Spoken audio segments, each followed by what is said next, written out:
তাহলে কোটি কোটি ধন্যবাদ দিদি। তুমি একটা নতুন দিন, তুমি একটা স্বর্গ মর্তের অধীশ্বর প্রাণ প্রিয়তম পিতা, তোমার চরণ তলে অসংখ্য ধন্যবাদ দিই যে তুমি আরেকটা নতুন দিন তুমি আমাদের জীবনে দিয়েছো পিতা। এবং সকাল থেকে রাত্রি পর্যন্ত তুমি আমাদের সঙ্গে সঙ্গে আছো, প্রতি মুহূর্তের জন্য, চলাফেরা করার জন্য, খাদ্যদ্রব্যের জন্য, বেঁচে থাকার জন্য, যে সমস্ত কাজ করার যার যার সমস্ত কাজে সকলকে সাহায্য করার জন্য তোমার চরণতলে অসংখ্য ধন্যবাদ দিই পিতা। আর ধন্যবাদ দিই বিশেষ করে এই সুবর্ণ সময়ের জন্য যে তুমি আমাদেরকে দিয়েছো পিতা। ইতনা সুবর্ণ সময় যে মানুষ দ্বারা খুঁজেও পায় না। তুমি আমাদের এত ভালোবাসো, তুমি আমাদের উপর এত অনুগ্রহ, যাকে আমরা ভালোবাসি তাকে আমরা পেয়েছি, যে যার দ্বারা তোমার বাক্য আমরা আমরা শুনতে পাচ্ছি, যে অন্তিম সময়ের পিতা, যে প্রত্যেকের জন্য সময়ের কত সব থেকে মূল্যবান, এর থেকে মূল্যবান আর কোনো জিনিস নাই তোমার বাক্যের মতো, যা আমরা পাচ্ছি পিতা ঘরে বসে, কোথাও যেতে হচ্ছে না। মঙ্গলময়, তুমি আমাদের কত ভালোবাসো এটাই জানি, যে ঘরে বসে তোমার বাক্য আমরা শুনতে পাচ্ছি এবং নিজেকে তৈরি হওয়ার জন্য তুমি আমাদের ওয়ার্নিং দিয়ে চলেছো প্রিয় পিতা। তার জন্য আমরা কৃতজ্ঞ চিত্তে অন্তরের সাথে তোমায় ধন্যবাদ দিই পিতা। এবং অনেকেই যে তোমার কাছে তোমার এই বাক্য শুনতে পাচ্ছে, এটা আরো আনন্দের কথা, এবং যেন আরো এই সংখ্যা যেন বেড়ে যায়, এবং যারা শুনছে তার খালি শোনা নয়, কিন্তু হৃদয়ে যা গ্রহণ করি এবং সেই মতো চলতে পারি এবং তোমার রাজ্যের জন্য সম্পূর্ণ তৈরি হতে পারি। তার মধ্যে তোমার আজ্ঞা একটাও যেন আমরা যেন অবহেলা না করি, কিন্তু প্রত্যেকটি আজ্ঞা যেন নিখুঁত ভাবে মেনে চলতে পারি, এবং আমাদের হৃদয় যেন পবিত্র হয়। কারণ তুমি পবিত্র এবং তোমার রাজ্যে যাবার জন্য পবিত্র হৃদয় চাই। এই পবিত্র হৃদয় হলেই তুমি আমাদের হৃদয়ে আসবে, এবং হৃদয়ে এলে আমরা কোনো রকম অন্যায় করব না পিতা। এই জগতে থেকেও আমরা তোমার হয়ে থাকবো। ধন্যবাদ করি ব্রাদারের জন্য, যে তুমি তাকে দিয়েছো পিতা এই সুসমাচার প্রচারের সময় দিয়েছো, তুমি তাকে মন দিয়েছো, কত ভালোবাসা তার। ধন্যবাদ করি এই ভালোবাসার জন্য, এবং এটা যেন চলতে থাকে যতদিন তুমি না আসছো পিতা, এবং তোমার আসার অপেক্ষায় আমরা আছি পিতা। তুমি আমাদের প্রতিটি মুহূর্ত আমরা যেন নিজেকে দেখি যেন আমরা কিভাবে চলছি, এবং সমস্ত ছেলে মেয়ে, সমস্ত প্রিয়জন এবং যতজন শুনছে পিতা, সকলে যেন তোমার সেই রাজ্যের অধিকারী হতে পারি। ধন্যবাদ করি এই মুহূর্তের জন্য। যা কিছু ব্রাদার বলবে সেটা যেন সকলে হৃদয়ে রাখে এবং সেই মতো চলতে পারে। অসংখ্য ধন্যবাদ, কৃতজ্ঞ হৃদয়ে তোমায় ধন্যবাদ জানাই, যিশুর নামে চাই, আমিন। आमीन। आमीन आमीन। तो फिर से एक बार मैं सबका स्वागत करता हूं, जितने लोग आ चुके हैं, और हम कल जहां छोड़े थे वहीं से आगे पढ़ेंगे। इफ नीतू इज हियर, मत्ती 4 का 17 येलो कलर नीचे जो है उसी को पढ़ेंगे।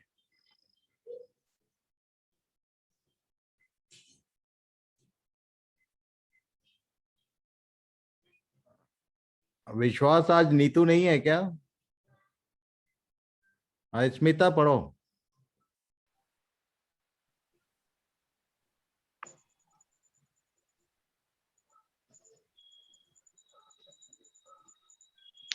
उस समय से यीशु प्रचार करना और यह कहना आरंभ किया कि मन फिराओ, क्योंकि स्वर्ग का राज्य निकट आया है। परमेश्वर के वचन में हमने कल भी यही छोड़ा था कि सबसे पहली बात नए नियम के लोगों को जो प्रचार किया गया, मेरी आवाज ठीक है ना? यस यस जी जी ब्रदर। हाँ जी हाँ जी। ओके, हाँ। तो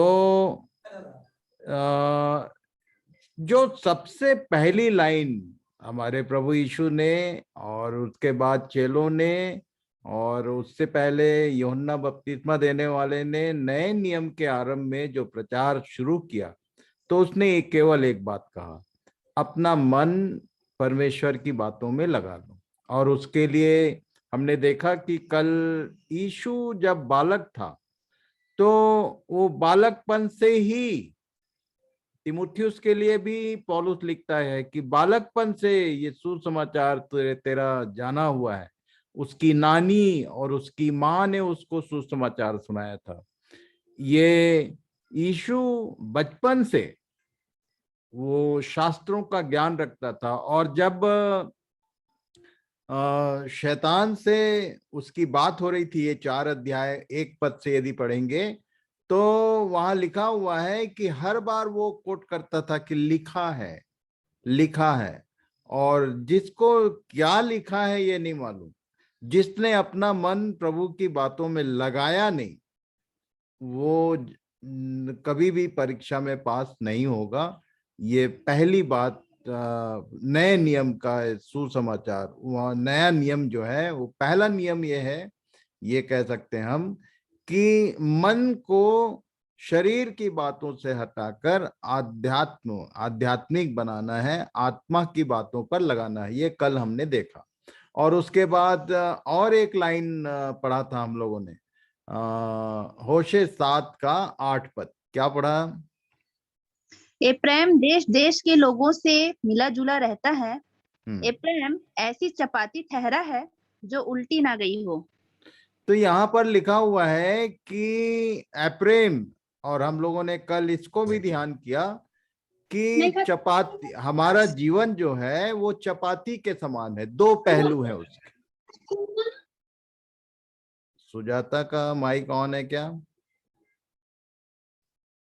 ओके, बंद कर दिया था। हाँ, तो ये जैसे एक सिक्के के 2 पहलू होते हैं। मान लो एक नोट हमको मिला बाजार में, 1 रुपया 100 का है या 200 या 1000 का, 1 साइड प्रिंटेड, चलेगा? नहीं चलेगा। ये हमारा जीवन भी, उसके 2 भाग हैं।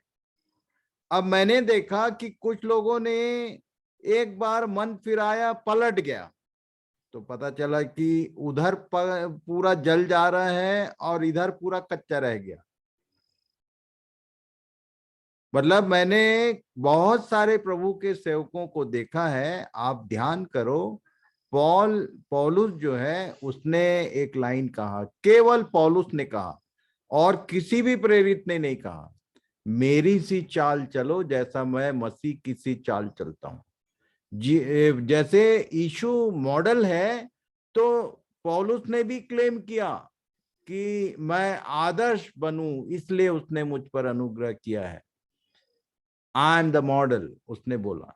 और उसका दोनों भाग, वो अपने हाथों से कमाने का और खर्चा कलीसिया से, कभी अपने व्यक्तिगत जीवन के लिए खर्चा कभी नहीं लेता था। जितने जो मेरी बात सुन रहे हैं, आप ध्यान करो इस बात को, कि हमारा शारीरिक भाग भी इतना मजबूत होना चाहिए कि हमको किसी के सामने हाथ फैलाना ना पड़े, और हमारा आत्मिक भाग भी इतना मजबूत, दोनों भाग की तैयारी इतनी होनी चाहिए कि कभी किसी के सामने हमको नीचा ना देखना पड़े। इसका मतलब कलीसिया में जो सेवक करते हैं वो, उनको सपोर्ट नहीं चाहिए, ऐसा नहीं है। कलीसिया के प्रारंभ में ही लिखा हुआ है कि जब लोगों की कोई आवश्यकता पड़ती थी, जब लोगों के घर जला दिए जाते थे, समस्याओं में लोग रहते थे, अनाथ हो जाते थे, विधवा हो जाते थे, क्यों? क्योंकि रोमी सरकार और यहूदी, ये दोनों ही कलीसिया के पीछे पड़े हुए थे, सताते थे, मार देते थे। तो ऐसी स्थितियों में कलीसिया ही होती थी जो सब लोग अपना सामान बेच बेच कर, ऐसा लिखा हुआ है। हनन्या और सफीरा का एक किस्सा है, ध्यान से पढ़ लेना, कि आप यदि कलीसिया में कुछ देना भी चाहते हो तो उसका नियम है हाउ टू गिव। कुछ भी नहीं देना है, जो परमेश्वर ने नियम दिया है देने का, उसको समझना है और हाउ टू यूज, कहाँ यूज हो रहा है, इसकी जिम्मेदारी भी आपकी खुद की है कि इसको कहाँ खर्चा कर रहे हैं। और इसलिए दोनों भाग यदि मजबूत होगा तो ये भारत देश आपको एक्सेप्ट करेगा। जैसे हम लोग अच्छी चपाती जो दोनों साइड ठीक से सीखी रहती है तो हम बहुत आनंद के साथ उसको ग्रहण करते हैं। ये वो रोटी है जीवन की जिसको यीशु ने अपनी देह में शामिल किया और ये उसने टुकड़े टुकड़े करके चपाती रोटी ली, प्रार्थना किया और कई हजार लोगों को खिलाता गया। ये आपका जीवन भी उसी चपाती का, उस देह का एक हिस्सा है। अब ये सब बातें आगे देखेंगे जब समय आएगा, पर ये चपाती को जरूर याद रखना कि आपने बराबर दोनों साइड को सिकाई किया कि नहीं। शारीरिक जीवन आपका कैसा है और आध्यात्मिक जीवन कैसा है, दोनों बराबर सही तैयार रहना चाहिए। इसके बाद अब मान लो मन फिरा लिया एक व्यक्ति, उसने वचन का अध्ययन करना शुरू किया तो उसकी स्थिति नेचुरल नहीं होती है, प्राणिक से एक स्टेज ऊपर आता है। उसको क्या कहते हैं, उसको क्या नाम दिया पौलुस ने? नाउ रीड विश्वास। Romans chapter 7 verse 14. For we know that the law is spiritual, but I am carnal, sold under sin. ये लिखता है पाप के हाथ बिका हुआ। और इसका प्रमाण क्या है, आगे लिखा है, देखेंगे। हिंदी में भी पढ़ लो। क्योंकि हम जानते हैं कि व्यवस्था तो आत्मिक है, परंतु मैं शारीरिक और पाप के हाथ बिका हुआ हूँ। अब ये शुरू कैसा किया हम जानते हैं। पौलुस कह रहा है वी नो। अब वो वी में आप शामिल हैं कि नहीं है, ये आप ये देखना आपका काम है।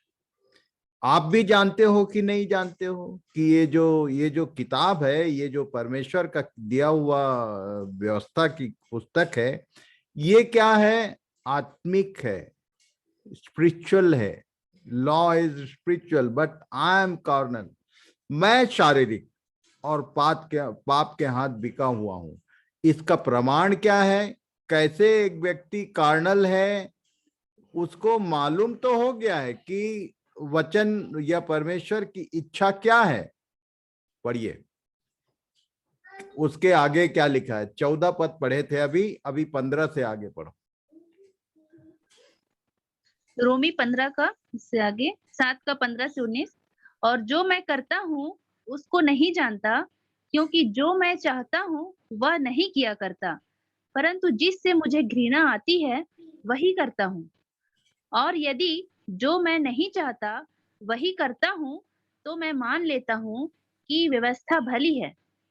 तो ऐसी दशा में उसका करने वाला मैं नहीं वरन पाप है जो मुझ में बसा हुआ है। क्योंकि मैं जानता हूँ कि मुझ में अर्थात मेरे शरीर में कोई अच्छी वस्तु वास नहीं करती। इच्छा तो मुझ में है, परंतु भले काम मुझसे बन नहीं पड़ते। अब ये इच्छा कैसे आ गई? क्योंकि वचन को पढ़ना शुरू किया। इससे पहले तो पता ही नहीं था कुछ। एक बच्चे को, चाहे वो हिंदू हो, चाहे ईसाई हो, मुसलमान हो, उसको कुछ पता ही नहीं रहता है। कुछ 2-4 बातें माँ बाप बता देते हैं। ट्रेडिशनल क्रिश्चियन होता है, जिसको अपन नॉमिनल क्रिश्चियन कह रहे थे। पर जब वो जिस दिन उसका मन फिराया, उसने वचन को खुद पढ़ना शुरू किया, तो ये बाइबल जो है वो हमको हमारा चेहरा, हमारा जीवन दिखाती है। ये दर्पण है। और तब यहाँ जो लिखा है, ये आपके जीवन में यदि ऐसी दशा नहीं है तब तो आप आध्यात्मिक हो। और यदि आप जो, फिर से पढ़ लेना एक बार, ये बहुत ही गंभीर विषय है, इसको याद रखना। आप अपने आप को इसके सामने रख के बोलो कि इसमें आपका चेहरा दिखाई देता है, आपका जीवन दिखता है या नहीं दिखता है। क्या लिखा? और जो मैं कर, फिर से पढ़ो। और जो मैं करता हूँ उसको नहीं जानता, क्योंकि जो मैं चाहता हूँ वह नहीं किया करता, परंतु जिससे मुझे घृणा आती है वही करता हूँ। और यदि जो मैं नहीं चाहता वही करता हूँ तो मैं मान लेता हूँ अभी कि वह सबसे सही है। पहली समस्या ये है कि कोई सच को मानने को तैयार नहीं। ए टू जेड जितने लोग मेरी बात सुन रहे हो, इसको ध्यान से समझ लो। क्या ऐसी स्थिति में आप अपने आप को मानने के लिए तैयार हो? परमेश्वर के सामने, किसी व्यक्ति के सामने नहीं, परमेश्वर की दृष्टि में वो जानता है कि आप क्या करते हो, क्या नहीं करते हो। ये कह रहा है कि जो मैं करता हूं उसको नहीं जानता। क्यों? क्योंकि मैं जो चाहता हूं वो तो होता नहीं है, क्योंकि अब समझ में आ गया है कि करना क्या चाहिए, पर कर नहीं पा रहा हूं। मैं खासकर नागपुर फेलोशिप वालों से निवेदन करता हूं कि अभी इस अध्ययन के शुरू होने के पहले 2 महीने तक हम लोग अध्ययन किए, बहुत सारी चीजें आप नहीं जानते थे, अब जान गए। पर जो जान गए, जो आप करना चाहते हो, अभी आप करने लगे कि नहीं करने लगे? क्योंकि वो हो ही नहीं सकता। मालूम तो हो गया, ये सेकेंड स्टेज है। प्राणी बाय बर्थ एक व्यक्ति का जन्म हुआ, अब उसमें चाहे कोई भी स्टैंप लगा दो। जब वो बाइबल पढ़ना शुरू करता है, आईने के सामने खड़ा होगा, तभी उसको अपना चेहरा दिखाई देता है। ये दर्पण है। और तब ये बता रहा है कि ऐसी ऐसी स्थिति है। अब ये बोलता है कि मैं तो मान लेता हूं कि व्यवस्था भली है और उसका ऐसी दशा में उसका करने वाला मैं नहीं, वरन क्या है? पाप है। पाप है। जो मुझ में बसा हुआ है। कभी एक शराबी व्यक्ति को देखा? शराबी जो अच्छा नशा कर लिया है, और जब वो पैदल चलता है तो थोड़ा ध्यान करना, वो बहुत संभल के अपना पैर सीधा रखना चाहता है, पर जो भीतर अल्कोहल है वो उसके पैरों को डगमगाते रहता है।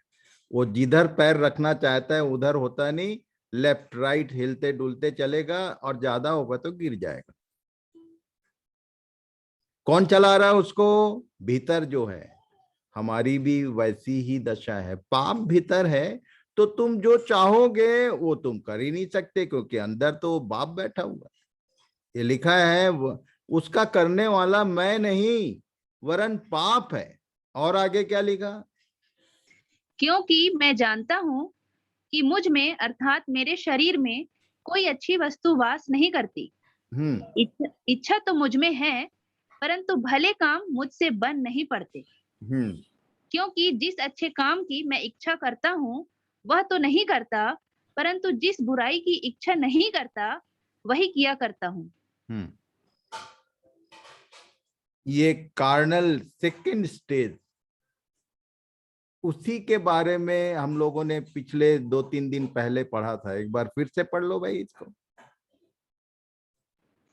इर्मिया 13 का 23 वर्ष। क्या हशबी अपना चमड़ा व चीता अपने धब्बे बदल सकता है?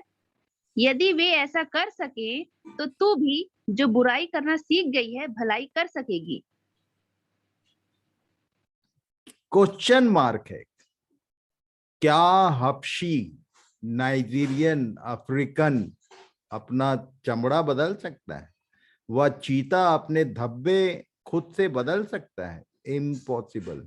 और तब आगे जो लिखा है, तू जो बुराई करना सीख गई है भलाई कर सकेगी। यदि वो ऐसा कर सके तो तू भी कर सकती। मतलब बचपन से जो पाप और अपराध हमारे जीवनों में जो बना हुआ है, वो अपने से आप उसको कुछ नहीं कर सकते। वो होगा ही नहीं। कुछ भी कर लो तुम, तुम्हारा क्रोध, तुम्हारा जल जाना, तुम्हारा बड़बड़ाना, तुम्हारा कुड़कुड़ाना, तुम्हारा क्रोध, क्या बोलते हैं, बात बात में, ये सारी बातें हम लोगों ने इतिहास देखा इजरायलियों का। उनके लिए एक शब्द जिसका अध्ययन करने वाले हैं हम, उनके लिए कहीं पर भी एक भी बार मेंशन नहीं किया गया, नया जन्म। देखेंगे हम लोग।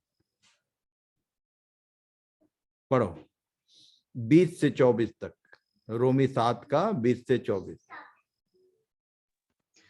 परंतु यदि मैं वही करता हूँ जिसकी इच्छा नहीं करता, तो उसका करने वाला मैं न रहा, परंतु पाप जो मुझ में बसा हुआ है। सो मैं यह व्यवस्था पाता हूँ कि जब भलाई करने की इच्छा करता हूँ, तो बुराई मेरे पास आती है, क्योंकि मैं भीतरी मनुष्यत्व से तो परमेश्वर की व्यवस्था से बहुत प्रसन्न रहता हूँ। बचपन से कभी नहीं होता ये। एक कोई समय आता है जब एक व्यक्ति को परमेश्वर का वचन अंदर से आनंदित कर देता है, पर जब प्रैक्टिकल में वो देखता है ना, तो क्या दिखता है उसको? आगे पढ़ो। परंतु मुझे अपने अंगों में दूसरे प्रकार की व्यवस्था दिखाई पड़ती है, जो मेरी बुद्धि की व्यवस्था से लड़ती है और मुझे पाप की व्यवस्था के बंधन में डालती है, जो मेरे अंगों में है। मैं कैसा अभागा मनुष्य हूँ, मुझे इस मृत्यु की देह से कौन छुड़ाएगा? Who will redeem?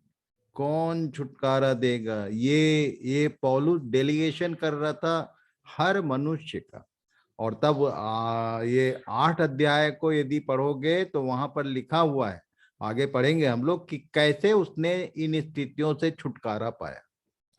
उपाय, समस्या भी बताता है वो और हल भी बताता है।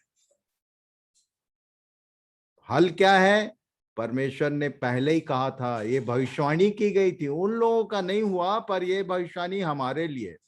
पढ़ो जरा यहेजकेल 36 उसके 26 और 27 पद में क्या लिखा? मैं तुमको नया मन दूंगा और तुम्हारे भीतर नई आत्मा उत्पन्न करूंगा, और तुम्हारी देह में से पत्थर का हृदय निकालकर तुमको मांस का हृदय दूंगा, और मैं अपना आत्मा तुम्हारे भीतर देकर ऐसा करूंगा कि तुम मेरी विधियों पर चलोगे और मेरे नियमों को मानकर उनके अनुसार करोगे। इससे पहले ये हो ही नहीं सकता, इम्पॉसिबल। अब ये एक नई बात बता रहा है, पता नहीं आप लोगों ने पढ़ा तो होगा कई बार, क्यों नहीं? तू जी पास्टर जी। मालूम है ना? जी। ये बोलता है कि तुम्हारे हृदय में ही तो प्रॉब्लम है, यही तुम्हारा मन धोखेबाज है, और तुम्हारा हृदय, पत्थर का हृदय का मतलब क्या होता है? पत्थर में कितना भी पानी डालो, पत्थर को क्या होने वाला है? नम्र नहीं होगा। 2 महीने से लगा पड़ा हूं मैं, पर अभी भी बहुत सारी बातें एज इट इज, और जिंदगी भर रह सकता है अंतिम दम तक। क्यों? उसने मोल लिया है। ये पाप के हाथ बिका हुआ हूं करके शुरू किया उसने। अच्छा, ये तुम तो बिक गए थे, ये शब्द आता है रोमियो में, पढ़ लेना आप लोग। हम बिके हुए थे, किसने खरीदा था? यीशु मसीह ने अपने लहू के द्वारा। पाप के लिए नहीं नहीं, हम बिके हुए थे। मैं वो पूछ रहा हूँ, कहा मैं पाप के हाथ बिका हुआ था का मतलब किसने खरीदा था? पहले उसके हाथ में थे ना। हाँ, तो कौन था हमारा खरीदार? मालिक कौन? शैतान। वो क्या देकर मोल लेता है हमको? संसार की बातें, संसार की चीज, संसारी वस्तुएं देकर वो अपना गुलाम बनाता है। यीशु ने उसके हाथ से फिर से हमको खरीद लिया है वापस, इसलिए आया था। उसने क्या मोल दिया है? उसने लहू दिया, कीमत में अपना लहू बहाया। शैतान कीमत में हमको क्या देता है? वो तो यीशु को भी बोल रहा था कि तू झुक जा, बाकी सब मैं देता हूं तेरे को। आज इसी चक्कर में आधे से ज्यादा पार्टिसिपेंट लोग बिके हुए हैं, जो चाहते कुछ है पर होता कुछ है। ये काम नहीं हुआ। तुमको मैं फिर से पढ़ना, मैं तुमको नया मन दूंगा और तुम्हारे भीतर नई आत्मा उत्पन्न करूंगा, और तुम्हारी देह में से पत्थर का हृदय निकाल कर तुमको मांस का हृदय दूंगा। इसको मेडिकल के लैंग्वेज में क्या बोलते हैं? ये अंदर से एक पार्ट निकाल कर दूसरा पार्ट देने वाला, इसको मेडिकल वाला कोई है? ट्रांसप्लांटेशन। ट्रांसप्लांटेशन बोलते हैं। मान लो डॉक्टर ने बता दिया कि तुम्हारा एक किडनी फेल हो गया। अभी अभी मेरे पास रायपुर से मेरे एक फ्रेंड हैं, एक भाई हैं, उनने बोला कि मेरी मिसेज का किडनी रिप्लेस हुआ, उसकी बहन ने अपना किडनी दिया और नाउ शी इज गुड, ठीक है, दोनों बहन ठीक है। क्या करते हैं इसको? ये जो फंक्शन है मेडिकल लैंग्वेज में, उत्तम क्या बोले? ट्रांसप्लांटेशन। रिप्लेस करते हैं, एक चीज जो खराब है उसको निकाल कर जो काम का चीज है उसको देते हैं। मान लो कि डॉक्टर ने बता दिया कि ये प्रॉब्लम है तुम्हारा। अभी तक हम लोग रोमी का आज शुरू किए तो प्रॉब्लम देख रहे थे कि ये प्रॉब्लम है तुम्हारा, तुम चाहते हो पर नहीं कर सकते। क्यों? क्योंकि जब तक ये नहीं करूंगा तब तक तुम उसके मेरे नियमों को मानकर उसके अनुसार नहीं कर सकते। वो बता रहा है डॉक्टर। अब बता दिया का मतलब तुम्हारा ट्रांसप्लांट हो गया, ये कौन बताया? मान लो ट्रांसप्लांट होना है तो डॉक्टर ने डायग्नोस किया केवल कि भाई तुम्हारा ये चीज खराब है, इसको बदलना पड़ेगा। अभी ऑपरेशन बोलते हैं transplantation, it is called operation. Operation कराना है यदि, तो क्या क्या तैयारी चाहिए बताओ तो जरा।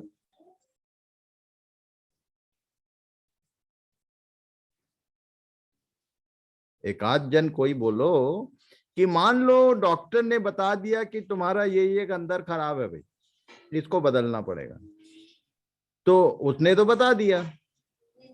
अब ऑपरेशन भी वो कर सकता है, वो बोल रहा है कि I will do, I can, but तुम्हारा क्या पार्ट है? वो बोल दिया और ऑपरेशन, ये तैयारी में क्या क्या। कई लोग बोलते हैं, जब मैं पूछता हूं ये बात तो बहुत सारे लोग बोलते हैं कि ऑपरेशन, बड़ा ऑपरेशन हृदय का बात है, बड़ा ऑपरेशन यदि है, इंटरनल कोई पार्ट है, हार्ट, ओपन हार्ट सर्जरी है, तो बोले घर वालों को बुला लो, सब रहना चाहिए, चारों तरफ बुला लिए, पैसा अरेंज करो, बहुत पैसा लगेगा, वो भी हो गया। डॉक्टर भी है, ऑपरेशन हो जाएगा। मन से तैयार नहीं, सबसे पहले अपना मन Confident. बनाना पड़ेगा। तुमको आजकल तो मालूम है लिखित में देना पड़ता है कोई भी ऑपरेशन में। अपनी इच्छा से मैं ये ऑपरेट करा रहा हूं भाई आगे, क्योंकि डॉक्टरों का भारी परेशानी, कोर्ट कचहरी कर देते हैं लोग। ऑपरेशन के लिए सबसे पहले तुम्हारा अपना मन तैयार है क्या उसके लिए? और यदि ऑपरेशन कराने के लिए मन तैयार है तो अपने आप को उसके हाथ में, बाइबल में सबसे पहला ऑपरेशन कब किसने किया जरा देखो, जनरल नॉलेज। परमेश्वर ने। किसका? आदम का। आदम को गहरी नींद में मतलब बेहोश किया, और उसके बाद उसके भीतर से एक रिब निकाला और उसमें से उसने स्त्री को बना दिया। First medically you can say that डॉक्टरों का डॉक्टर है वो। उसने इतना बड़ा ऑपरेशन किया, अभी भी कर सकता है। Are you ready? यदि तुम्हारा मन तुम्हारे अनुसार, जैसा तुमको नॉलेज मिल रहा है पर उसके अनुसार करते नहीं बन रहा है, तो उसका मूल कारण ये है कि तुम्हारे भीतर पत्थर का हृदय वो निकालेगा और तुमको मांस का हृदय देगा, और उसी के बाद तुम्हारे अंदर कुछ मूवमेंट आ सकता है। और उसके बाद क्या बोला? जब ये मांस हृदय का हो जाएगा, तब मांस का हृदय हो जाएगा, तो वो अपना आत्मा तुम्हारे भीतर देकर ऐसा करेगा कि तुम उसके नियमों और विधियों के अनुसार चल सकते हो। इसलिए यहाँ क्या लिखा, रोमी 8 के 1 और 2 में, अभी तक वो बोल रहा था ऐसा है वैसा है और मैं नहीं कर पा रहा हूं, कौन मुझको छुड़ाएगा। आगे आंसर इधर ले है, यहाँ उत्तर लिखा हुआ, क्या लिखा? अब जो मसीह यीशु में है उन पर दंड की आज्ञा नहीं, क्योंकि वे शरीर के अनुसार नहीं वरन आत्मा के अनुसार चलते हैं। क्योंकि जीवन की आत्मा की व्यवस्था ने मसीह यीशु में मुझे पाप की और मृत्यु की व्यवस्था से स्वतंत्र कर दिया। स्वतंत्रता कौन छुड़ाएगा, उसका उत्तर इधर है। जब तक वो परमेश्वर का आत्मा नहीं आएगा, उसकी व्यवस्था लागू नहीं होगी। जीवन की आत्मा की व्यवस्था ने इन जीसस क्राइस्ट, मसीह यीशु में, कल क्रिश्चियन के बारे में देख रहे थे। सिर्फ कागज में क्रिश्चियन लिखने या बोलने से तुम क्रिश्चियन नहीं हो, एक बात कंफर्म याद रखना। Are you living in him, सही में उसमें हो, तो ये पाप की और मृत्यु की व्यवस्था से स्वतंत्रता तब मिल सकती है। पढ़ो रोमी 8 का 5-9। क्योंकि शारीरिक व्यक्ति शरीर की बातों पर मन लगाते हैं, परंतु आध्यात्मिक आत्मा की बातों पर मन लगाते हैं। शरीर पर मन लगाना तो मृत्यु है, परंतु आत्मा पर मन लगाना जीवन और शांति है। क्योंकि शरीर पर मन लगाना तो परमेश्वर से बैर रखना है, क्योंकि न तो परमेश्वर की व्यवस्था के अधीन है और न हो सकता है। और जो शारीरिक दशा में है वे परमेश्वर को प्रसन्न नहीं कर सकते। परंतु जबकि परमेश्वर का आत्मा तुम में बसता है, तो तुम शारीरिक दशा में नहीं परंतु आत्मिक दशा में हो। यदि किसी में मसीह का आत्मा नहीं तो वह उसका जन नहीं। और ये कंफर्म अनाउंसमेंट है, यदि किसी में मसीह का आत्मा नहीं तो वो उसका जन नहीं। और मसीह का आत्मा है का मतलब तुम्हारा उछलने कूदने चिल्ला चिल्ली मचाने से मसीह का आत्मा है, ये सबसे बड़ा झूठ है। इसको याद रखना। पवित्र आत्मा के नाम से इतना बड़ा बड़ा ठगी चल रहा है पूरे संसार में। लिखा कुछ है बाइबल में, परमेश्वर का आत्मा आएगा तो पाप से स्वतंत्र कर देगा। अभी अभी पढ़े हम लोग, वो स्वतंत्रता तो दिखता नहीं, बाकी सारा चीज है तामझाम।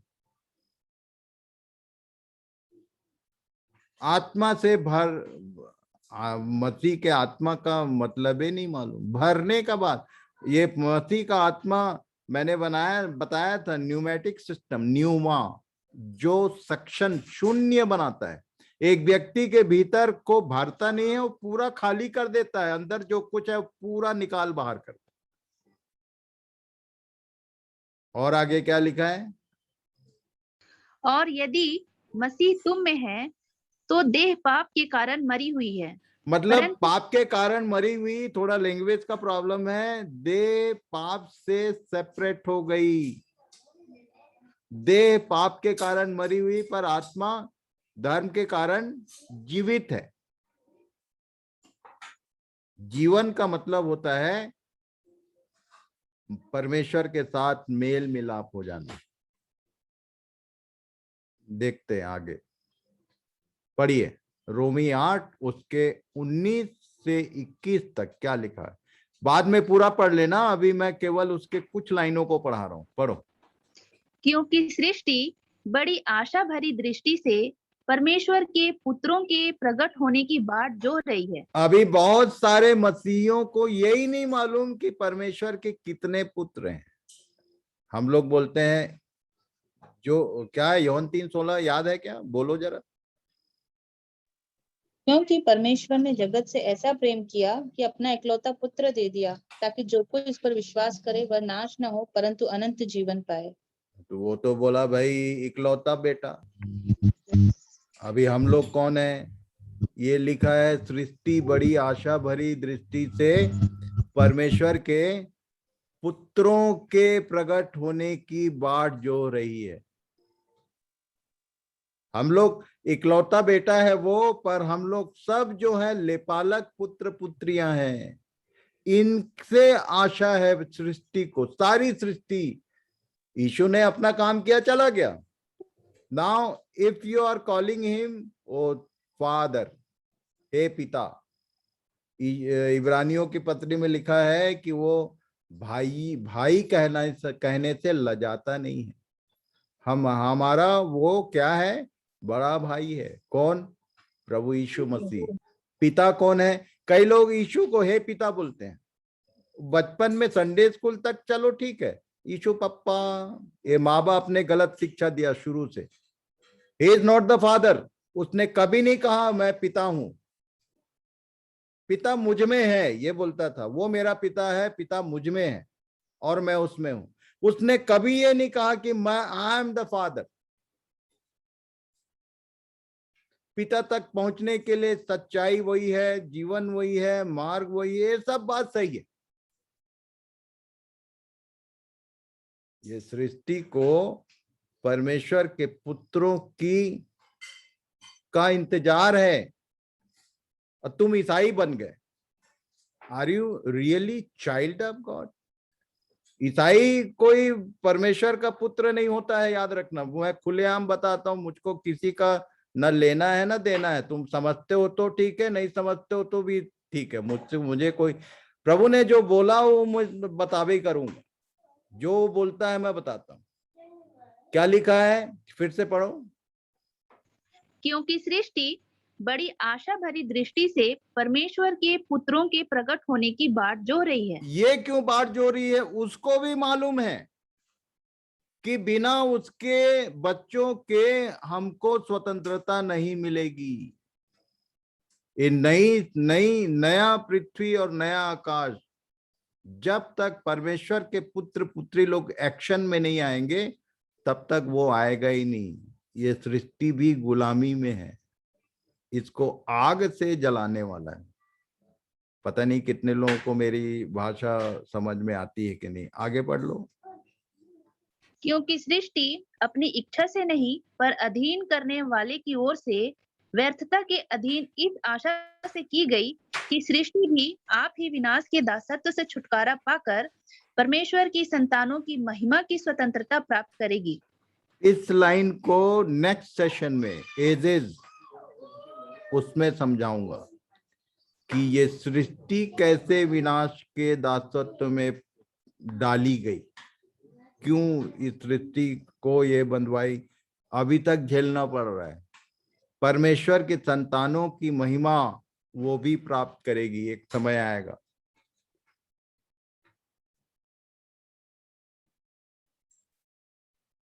पढ़ो भाई।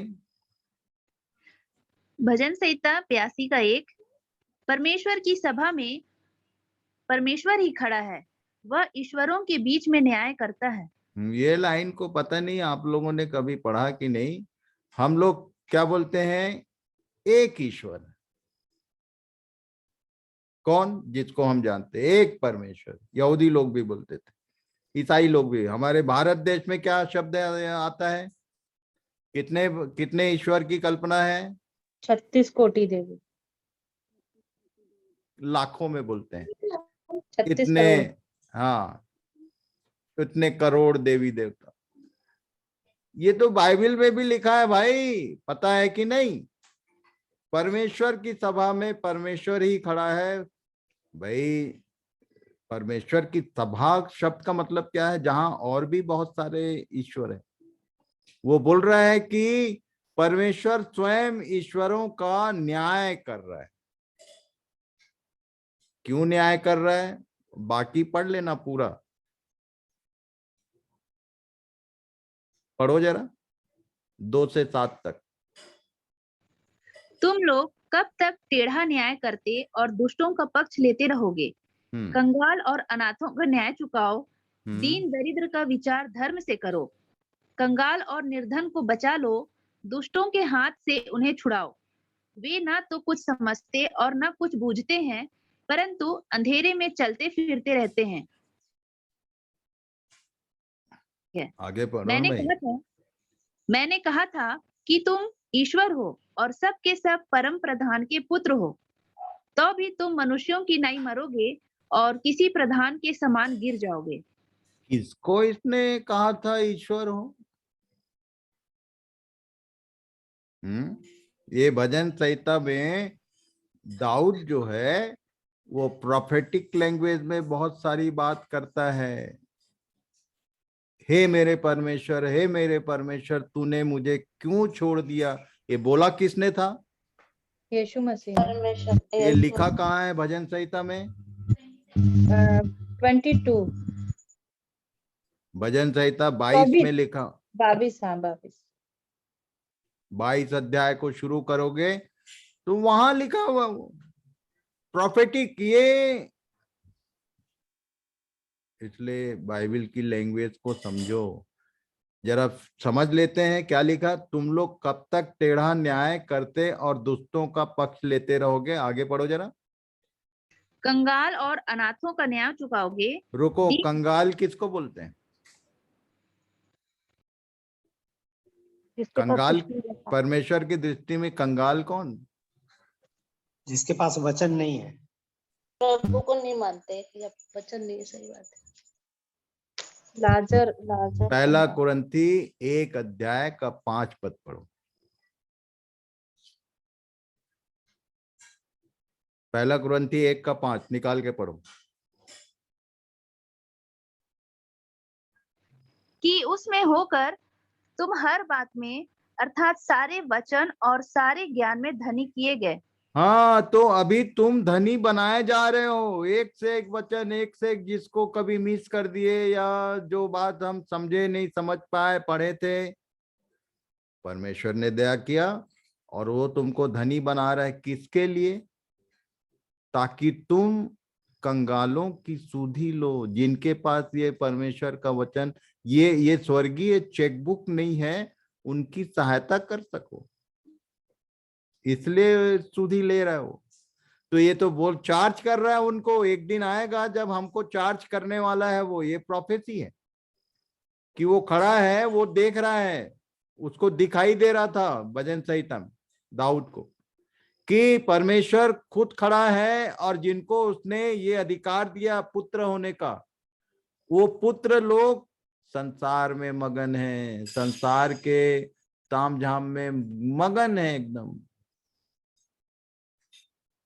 कंगालों की सुधि कौन लेगा? अनाथ किसको बोलते हैं? जिसका बाप नहीं है, जो पिता रहित है, जो परमेश्वर की संतान है पर जिनको मालूम ही नहीं कि हमारा बाप कौन। ये भारत देश के लोग। दीन दरिद्र का विचार धर्म से करो, दुष्ट के हाथों से उन्हें छुड़ाओ। अरे तुम खुद छूटे होगे तब ना। अभी तो पढ़ रहे थे हम लोग, बिके हुए लोग। कौन बिका हुआ है? जो चाहता कुछ है करना और होता कुछ है। वो अच्छा करना चाहता है, बुराई उसको अपने में समेट लेती है। वे तुम खरीदे गए हो उसके हाथ। दुष्ट के हाथों से उन्हें छुड़ाओ। वे ऐसे लोग जब पृथ्वी पर चलते हैं तो ये जो पृथ्वी है उसकी पूरी न्यू हिलती डुलती है, लिखा। इसलिए कह रहा है कि तुमको मैंने वो जगह दी और तुम साधारण मनुष्यों के समान मरोगे, प्राणिक मनुष्य।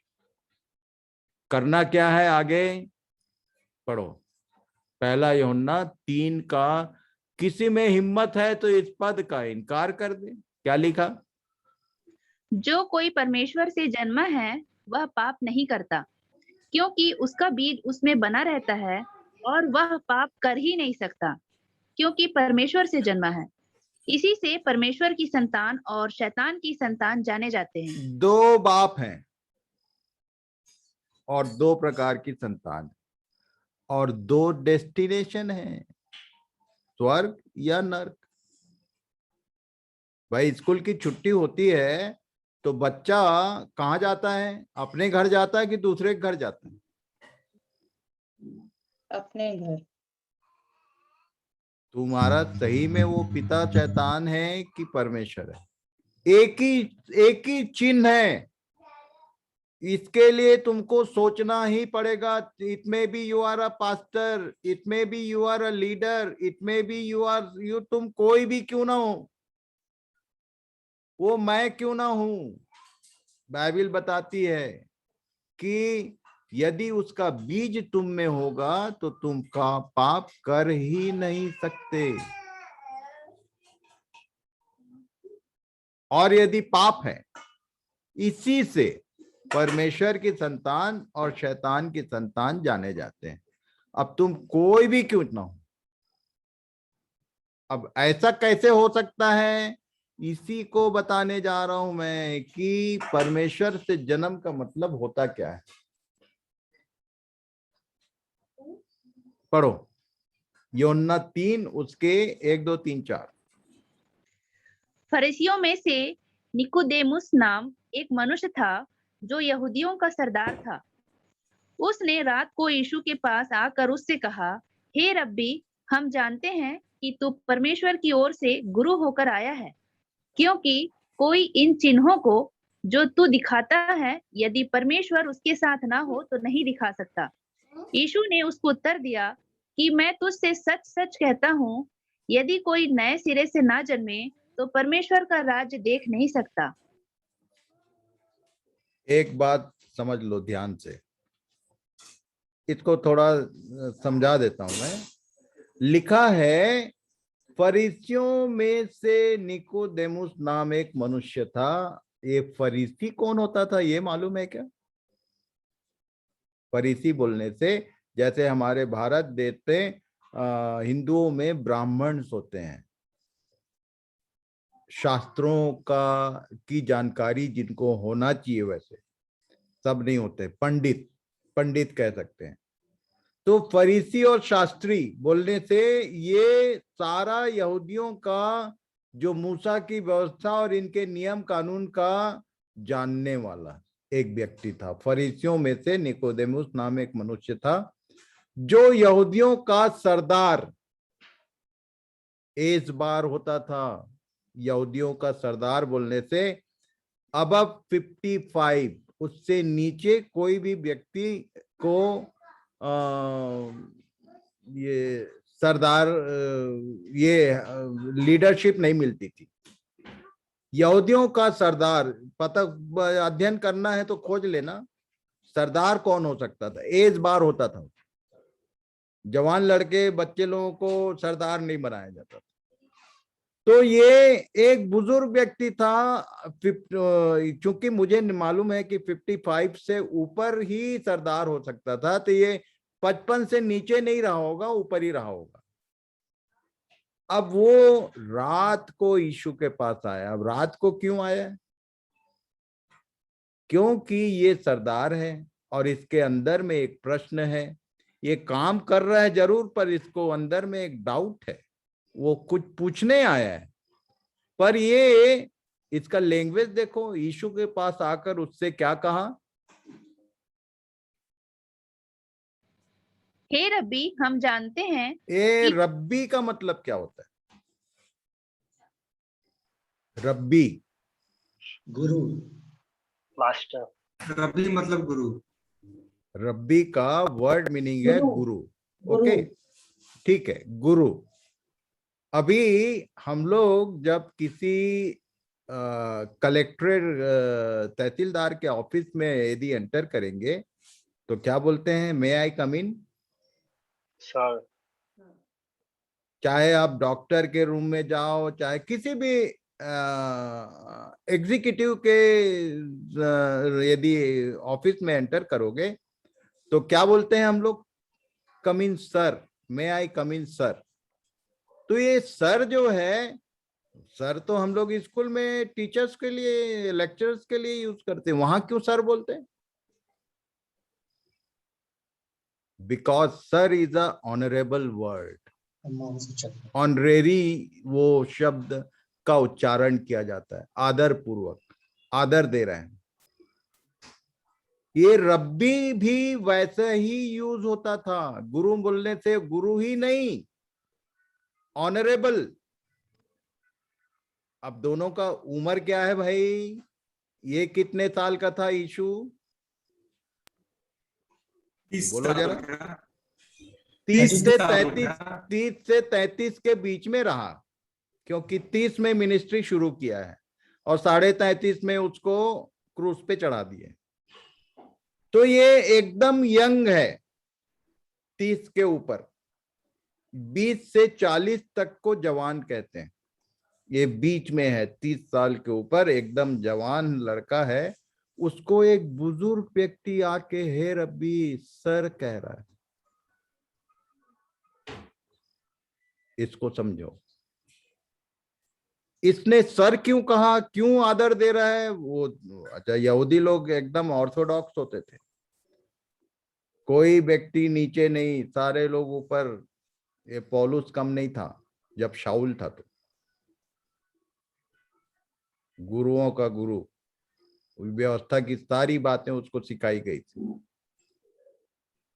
ये निकोदेमुस जो है इतना नम्रत, वो भी रात को आया है और बोल क्या रहा था, हे रब्बी। आगे, हे रब्बी, हम जानते हैं कि तू परमेश्वर की ओर से गुरु होकर आया है, क्योंकि कोई इन चिन्हों को जो तू दिखाता है, यदि परमेश्वर उसके साथ ना हो तो नहीं दिखा सकता। तो ये माहौल बना रहा था। प्रश्न है अंदर में, उसके लिए वो फॉर्मल कुछ बात बना रहा है कि तू परमेश्वर की ओर से है, और ये जो चिन्ह है ये प्रकट करते हैं कि तू परमेश्वर की ओर से आया है। यीशु ने उसके इन शब्दों का कोई आंसर नहीं दिया। वो तो जानता था कि इसके भीतर क्या है। Jesus is giving answer. क्या बोला यीशु ने उसको उत्तर दिया, यीशु ने उसको उत्तर दिया कि मैं तुझसे सच सच कहता हूँ, यदि कोई नए सिरे से ना जन्मे तो परमेश्वर का राज्य देख नहीं सकता। इसने सीधे परमेश्वर के आया था पूछने कि भाई मेरा जो ज्ञान है, मेरे पास जो जानकारी है, उसमें परमेश्वर के राज्य के विषय में कंफ्यूजन, ये पूछने ये आया था। यीशु ने सीधे उसको आंसर किया, सच सच कहता हूं, यदि कोई नए सिरे से न जन्मे तो परमेश्वर के राज्य को देख नहीं सकता। आगे ये बेचारा क्वेश्चन मार्क बन गया। क्या लिखा? निकोदेमुस ने उससे कहा, मनुष्य जब बूढ़ा हो गया तो क्यों कर जन्म ले सकता है? क्या वह अपनी माता के गर्भ में दूसरी बार प्रवेश करके जन्म ले सकता है? ये जन्म शब्द आया तो ये शारीरिक जन्म के बारे में समझ रहा था। यीशु को समझाना पड़ा उसको। क्या बोला? यीशु ने उत्तर दिया कि मैं तुझसे सच सच कहता हूँ, जब तक कोई मनुष्य जल और आत्मा से ना जन्मे तो वह परमेश्वर के राज्य में प्रवेश नहीं कर सकता। अब समस्या ये है कि जैसे ही जल और आत्मा आता है तो लोग पानी का बपतिस्मा और आनन भाषा में अटक जाते हैं। अभी पहले सूखा पापी था, अभी गीला पापी हो गया। सब ने बपतिस्मा लिया, सबके ऊपर पवित्र आत्मा आया हाथ रख के और आनंद भाषा बोल रहे हैं, पर पाप तो वहीं का वहीं है। तुमको कौन बचाएगा? शैतान की संतान बोलता है। इसी से परमेश्वर की और शैतान की संतान जाने जाते हैं। इसलिए इस बात को पूरी गंभीरता से समझ लो, सुन लो कि तुम कोई भी क्यों, इट में भी यू आर अ पास्टर। बहुत सारे ऐसे पास्टरों को जानता हूं मैं जिनका नया जन्म नहीं हुआ, पर वो पास्टर। जैसे ये निकोदेमुस, ये सरदार था, इसका नया जन्म नहीं हुआ। आगे क्या लिखा? क्योंकि जो शरीर से जन्मा है वह शरीर है, जो शरीर से जन्मा है वो शरीर है, जो आत्मा से जन्मा है वो आत्मा है। इसलिए अचंबा न कर कि मैंने तुझसे कहा कि तुम्हें नए सिरे से जन्म लेना अवश्य है। अब इसका सिस्टम क्या है तो वो कुछ बात बता देता हूं। पहला यूहन्ना 3:8। ये जरूरी क्यों है इसको समझना, मुख्य लाइन ये है, पढ़ लो। जो कोई पाप करता है वह शैतान की ओर से है, क्योंकि शैतान आरंभ ही से पाप करता आया है। परमेश्वर का पुत्र इसलिए प्रकट हुआ कि शैतान के कामों को नाश करे। इंग्लिश में भी पढ़ लो भाई। But he that doeth sin is of the devil, for the devil sinneth from the beginning. To this end was the Son of God manifested, that he might destroy the works of the devil. अब इसके बारे में पूरा ईसाई जगत confusion में, पढ़ो जरा।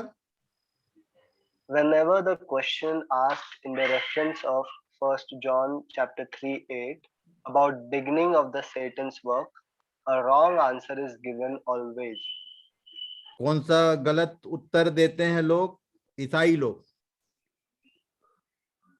जब भी इस वचन के बारे में बात होगी, एक तो कभी ये वचन पे पता नहीं तुम्हारा ध्यान गया कि नहीं, कभी पूछो कि भाई शैतान आरंभ से काम करता है।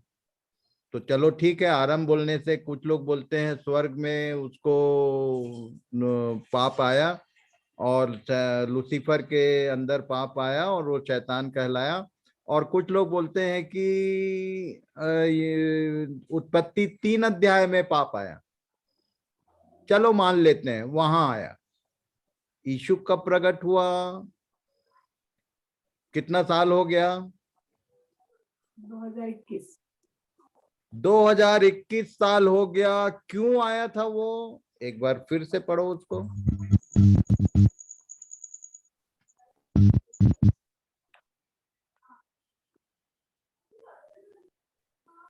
यीशु क्यों आया? परमेश्वर का पुत्र इसलिए प्रकट हुआ कि शैतान के कामों को नाश करे। कितना साल हो गया? 2021 साल हो गया। कहां प्रकट हुआ? बैतलहम में पैदा हुआ। क्रूस पर जान भी दे दिया। कई लोग बोलते हैं कि एक तो गाना गाते हैं हमारे महाराष्ट्र में। क्या गाना गाते हैं? मैं ऊपर ऊपर शैतान नीचे नीचे। ये गाना गाने से शैतान नीचे नीचे नहीं होता, वो ही बैठा है ऊपर। कैसे जाएगा बाहर? जब तक यीशु का प्रवेश ना हो। पढ़ लो इसका सही आंसर क्या है, पढ़ो। The verse quotes not the Genesis nor the heaven. It speaks about a person who sins by birth due to Satan. ये हम लोग देखते आ रहे हैं कि एक मनुष्य के कारण पाप जगत में आया और सारे मनुष्यों में फैल गया। अब आदम के बाद जो भी पैदा होता है वो पाप में ही पैदा होता है। और दाऊद क्या बोला इस विषय में? भजन संहिता 51:5, देख मैं अधर्म के साथ उत्पन्न हुआ और पाप के साथ अपनी माता के गर्भ में पड़ा। क्यों ये बोला मालूम है? 51 अध्याय उसके प्रायश्चित की प्रार्थना है। गोलियात को मार गिराया था, बच्चा था तब, और जब पवित्र आत्मा से अभिषेक हो गया, राजा बन गया, तो पता चला एक स्त्री ने इसको गिरा दिया। क्या नाम था उस स्त्री का? उरिया की पत्नी बतशेबा। पहले बचपने में उसने गोलियात को मार गिराया, और जब एनॉइंटेड हो गया, पवित्र आत्मा आ गया, इसलिए बोल रहा है, ये एक्सेप्ट कर रहा था कि मैं तो अधर्म के साथ उत्पन्न हुआ, पाप के साथ अपनी माता के गर्भ में पड़ा, पाप का बीज है अंदर, ये एक्सेप्ट कर रहा था, इसलिए मुझे माफ कर। पढ़ लेना पूरा भजन संहिता 51 अध्याय, क्योंकि नया जन्म का थ्योरी पुराने नियम में है ही नहीं कहीं। पढ़ो पहला यूहन्ना 3:1। क्या लिखा? 1 से लेके 1, 3, 4, 5, 6, 7, 8 पूरा 9 तक पढ़ लेना, 10 तक, पर अभी जितना लिखा उतना पढ़ो। देखो पिता ने हमसे कैसा प्रेम किया है कि हम परमेश्वर की संतान कहलाएं, और हम हैं भी। ये कंफर्मेशन है। वो बोलता है कि परमेश्वर ने हमसे कैसा प्रेम किया कि हम परमेश्वर की संतान कहलाएं, मतलब हमको अवसर पूरा है कि हम कहलाएं, पर हैं भी, ये इसकी सिक्योरिटी है। परमेश्वर की संतान का मतलब पाप रहित, आगे वही लिखा। इस कारण संसार हमें नहीं जानता क्योंकि उसने उसे भी ना जाना। ये कैसा शुरू किया? 3 पद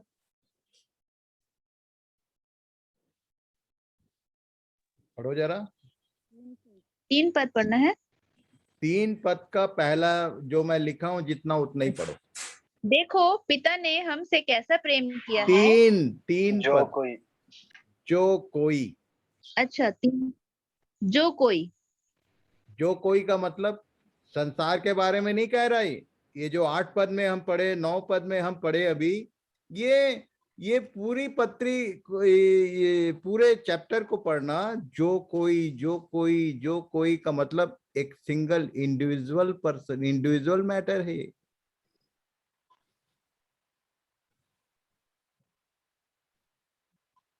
जो कोई 6 पद पढ़ो जरा निकाल के, 3 अध्याय का 6 पद। जो कोई उसमें बना रहता है वह पाप नहीं करता। अभी सब लोग दावा करते हैं कि हाँ हम उसमें बने हुए हैं भाई। कैसे? तो दान देते हैं, गाना गाते हैं, चिल्ला चिल्ली मचाते हैं।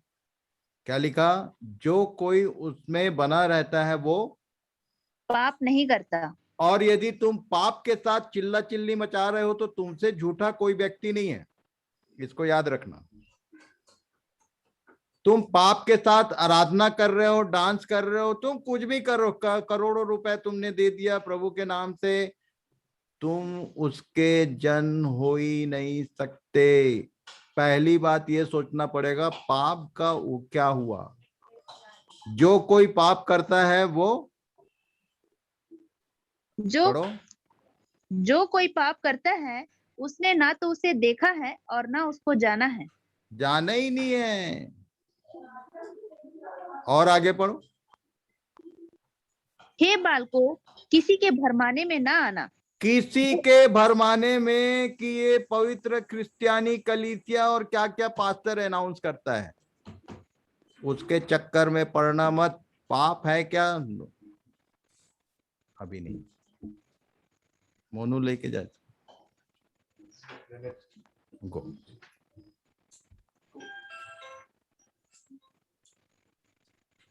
किसी के भरमाने में मत आना, चाहे वो तुम्हारा अपना पास्टर हो, चाहे तुम्हारा अपना मन हो, चाहे तुम्हारा कोई भी। अब मैं बार बार पास्टर विरोधी बात नहीं करता हूं, पर ये बात सच है कि यदि पाप है तो तुम तो जाओगे ही, तुम्हारे साथ बाकी सबको भी लेके जाओ। इसका यदि उपाय नहीं हुआ मरने से पहले, जो कोई, फिर से पढ़ो 6 पद। जो कोई उसमें बना रहता है वह पाप नहीं करता। जो कोई पाप करता है उसने ना तो उसे देखा है और ना उसको जाना है। आगे। हे बालकों, किसी के भरमाने में ना आना। जो धर्म के काम करता है वही उसके समान धर्मी है। और आगे। जो कोई पाप करता है वह शैतान की ओर से है, क्योंकि शैतान आरंभ ही से पाप करता आया है। परमेश्वर का पुत्र इसलिए प्रकट हुआ कि शैतान के कामों को नाश करे। कहाँ? ये जो कोई में, किसी एक पर्सन में यदि यीशु प्रकट हो जाए, और नया जन्म का मतलब यही होता है, इनकारनेशन ऑफ जीसस। वो अभी भी देह धारण करता है। कैसे? इसी का भेद बताने वाला हूं मैं। 9 पद में क्या लिखा? जो कोई परमेश्वर से जन्मा है वह पाप नहीं करता, क्योंकि उसका बीज उसमें बना रहता है और वह पाप कर ही नहीं सकता क्योंकि परमेश्वर से जन्मा है। और बीज क्या है? तो परमेश्वर का वचन है। कर ही नहीं सकता, कर ही नहीं सकता।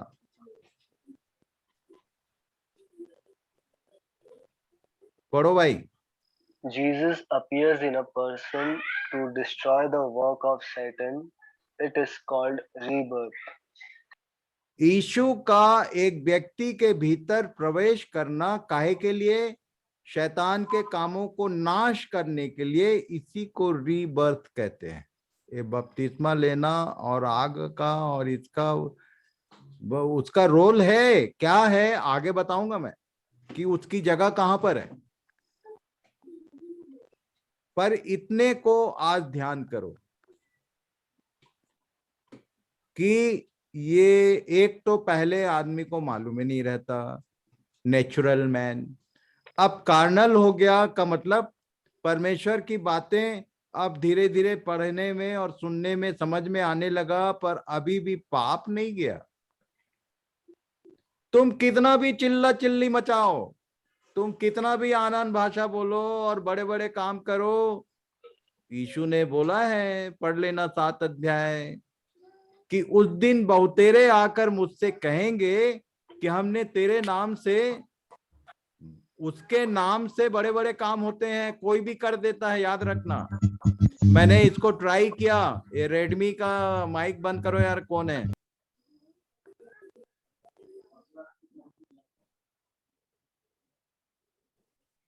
मैंने देखा कि प्रार्थना कराने वाले लोग छत्तीसगढ़ में, जहां मेरा एक्चुअल मूवमेंट आया, तो वहां मैं जब काम करता था तो 2 घंटे की हम लोग की आराधना होती थी, 1.5 घंटे की, और उसके बाद प्रार्थना के लिए लाइन लगाते थे लोग। तो शाम को 4-5 बजे तक प्रार्थना करता था मैं एक एक जन के लिए। प्रभु ने वो मूसा का उदाहरण बताया कि उसका ससुर उसको जो सलाह दिया, मैंने भी जवान बच्चों को तैयार किया। मैं बोला, रखो रे हाथ, तुम लोग प्रार्थना करो, you are also the child of God. और तब उन लोगों ने प्रार्थना करना शुरू किया, मेरा रोल ही खत्म हो गया। और जो चीज 4-5 बजे तक होता था, वो 1-8 घंटे के भीतर कई लाइन लगा के प्रार्थना करते थे। मैंने प्रार्थना करना बंद कर दिया। क्यों? मैं हटूंगा तब ना दूसरा आएगा। मूसा को परमेश्वर ने हटाया, होशे को सामने लाया। प्रार्थना करने के लिए कई लोग दूसरे को प्रार्थना करने देते नहीं हैं। मैंने बोला, आओ सामने बढ़ के काम करो।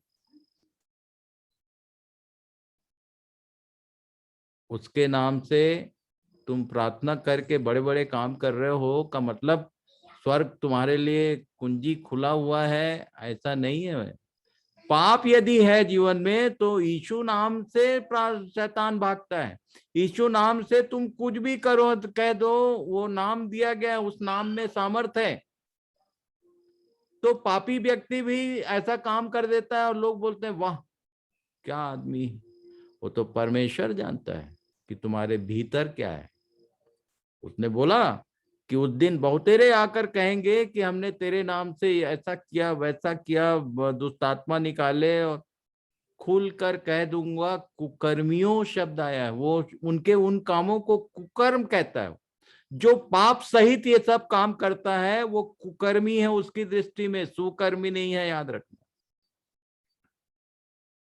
यदि पाप के विषय में तुम्हारे अंदर डर नहीं है तो तुम परमेश्वर के जन हो ही नहीं सकते। तुम बड़े बड़े काम करते होगे, बहुत सारे लोग हो सकते हैं तुम्हारे साथ, गिनती से उसको कोई लेना देना नहीं है, और तुम्हारे द्वारा बड़े बड़े काम हो रहे हैं, उससे भी उसको कोई लेना देना नहीं। उसको उसका बच्चा चाहिए, उसको उसकी संतान चाहिए। शैतान के यहाँ यीशु ने अपना लहू ऐसे ही नहीं बहाया है। पापों, मत्ती 1:21 पढ़ो, उसका नाम यीशु रखा क्यों गया था, पढ़ो जरा।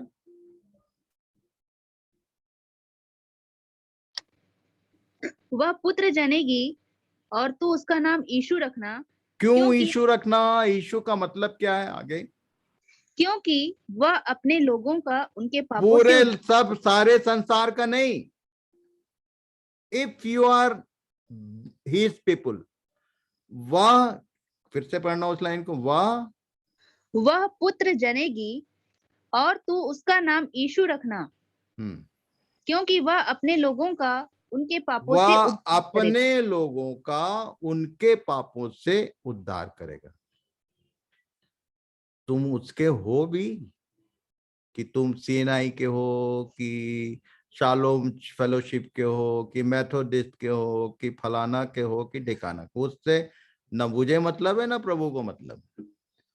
तुम उसके हो तो वो आया ही इसलिए था कि उसके पापों से उनका उद्धार करेगा, नाम इसलिए उसका रखा गया यीशु।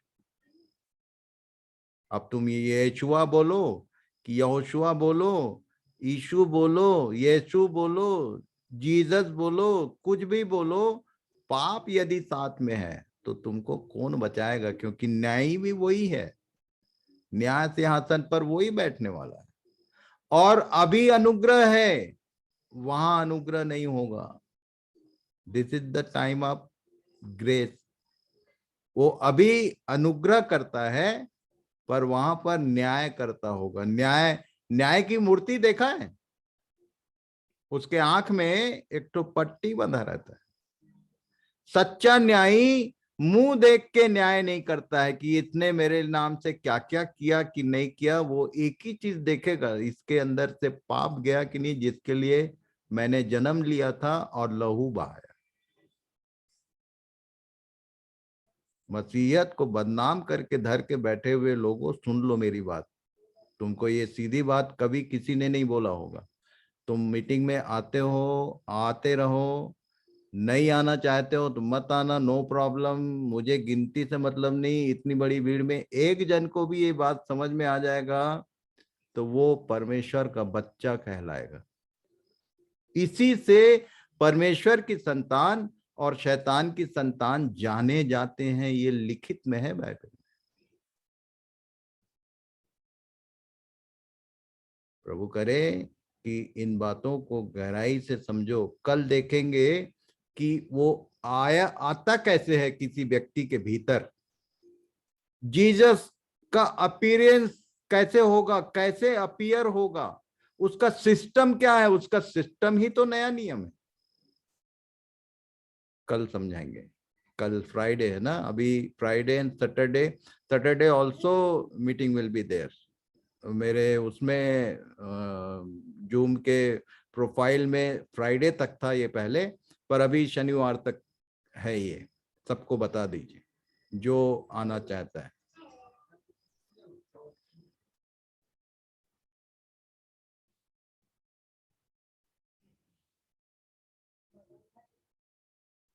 मीना बहन चलो प्रार्थना करो आज, अंतिम प्रार्थना। मीना फ्रॉम नागपुर। धन्यवाद, धन्यवाद मेरे खुदा, धन्यवाद मेरे पिता, धन्यवाद पवित्र आत्मा, आपका कोटि कोटि धन्यवाद करते राजा। शाम के समय आज का वचन राजा सही में हमारे हृदय में छेद कर गया मेरे पिता। बिना आपके अनुग्रह से कुछ नहीं हो सकता राजा। हमारी आत्मा तड़पती है राजा अपने बच्चों के लिए, परिवार के लिए, जो कितना भी बताने के बाद भी वो उनका उद्धार नहीं हो पा रहा है राजा। हम क्या करें कि वो आपका अनुग्रह प्राप्त करें मेरे पिता। हम केवल विनती प्रार्थना कर सकते हैं मेरे राजा। आप ही उद्धार करता हो और अनुग्रह करता और न्याय करता हो मेरे राजा। आपका कोटि कोटि धन्यवाद। अपने वचन में कहा है राजा, कराने का एक भी मानता है तो जाएगा राजा। आपका बात करते हैं मेरे पिता कि आप अनुग्रह और अपनी दया कीजिए मेरे राजा। बच्चों को भी हम ठीक से बता नहीं पाते राजा, क्योंकि वो और पहले ही कुछ भी इसलिए हमारी आत्मा चल मेरे राजा। अनुग्रह करो मेरे राजा मेरे पिता। बिना आपके अनुग्रह से कुछ नहीं हो सकता राजा। पवित्र आत्मा आपका कोटि कोटि धन्यवाद करते हैं राजा कि इस वचन के अनुसार राजा हमें सारे पापों से छुटकारा दिया मेरे पिता और अपनी आत्मा हम में डाल दिया राजा, ताकि हमारे हृदय रूपी पटिया में आपके वचन लिख पाए मेरे पिता। और ये वचन हम दूसरों को भी दे पाए राजा, ताकि उनकी आत्मा बचाए जाए मेरे राजा। ऐसा आप हम सब पे राजा अपना अधिकार जमाओ मेरे पिता, क्योंकि हम आपके हैं मेरे पिता। हम सच में राजा आज हम अपने मन से और अपने आत्मा से और अपने प्राण शरीरों से आपके हम हो चुके मेरे राजा। हम ऐसा अंदर से महसूस करते हैं मेरे पिता, और आपका आत्मा हम में काम करता है मेरे राजा। इसी आत्मा के द्वारा राजा हम दूसरों को भी बचाने वाले बन सके राजा। ऐसा आप हम में भी अनुग्रह करो, और उन लोगों ने में भी अनुग्रह करो, ताकि उनके दिमाग और सारी जो भी शारीरिक बातें और संसार की बातें राजा उनसे नष्ट होती जाए राजा, और आपके आत्मिक बातें उनमें आती जाए राजा। ऐसा उनके हृदय, पत्थर का हृदय निकाल के मांस का हृदय भरो मेरे पिता, ताकि उन पे अनुग्रह और दया हो मेरे राजा। थैंक यू जीसस, धन्यवाद यीशु मेरे पिता, मेरे खुदा हो राजा। आज की शाम के लिए आपको धन्यवाद करते हैं राजा, कि इतना अच्छा वचन शेखर दादाजी ने दिए, जो हमें बहुत ही कठिन कठिन बातें और गुड़ गुड़ बातें वो बताते हैं राजा, जो आपकी ओर से है मेरे पिता। वो सभी के जीवनों में काम करे राजा, और सभी का परिवार सुखमय और आनंदमय हो राजा, और सभी को मेरे पिता आपका कोटि कोटि धन्यवाद। हाँ मेरे राजा, आपके वचन के अनुसार हमको आशीष मिली है राजा, आपका कोटि कोटि धन्यवाद करते हैं मेरे पिता। और इस छोटी सी प्रार्थना को यीशु नाम से हम मांग लेते हैं मेरे राजा। सुनो, बड़ी दया से कबूल करो मेरे खुदा। आमीन। आमीन। तो प्रभु सबको आशीष दे। इन वचनों के अनुसार गंभीरता पूर्वक अपने जीवनों को परखिए, जांचिए और समर्पित कीजिए। प्रभु उसने कहा है कि मैं तुमको नया मन दूंगा, मैं अपनी आत्मा दूंगा। ये उसकी प्रतिज्ञा है हमारे लिए। पर शर्त केवल इतनी ही है कि क्या आप तैयार हैं कि आपका हृदय और आपका आत्मा बदला जाए। सो प्रभु सबको आशीष दे। Thank you very much. Shalom and शुभ रात्रि। शालोम दादा। कल ठीक टाइम से हम लोग इकट्ठे होंगे। शालोम दादा। Shalom shalom. चालू नहीं करे।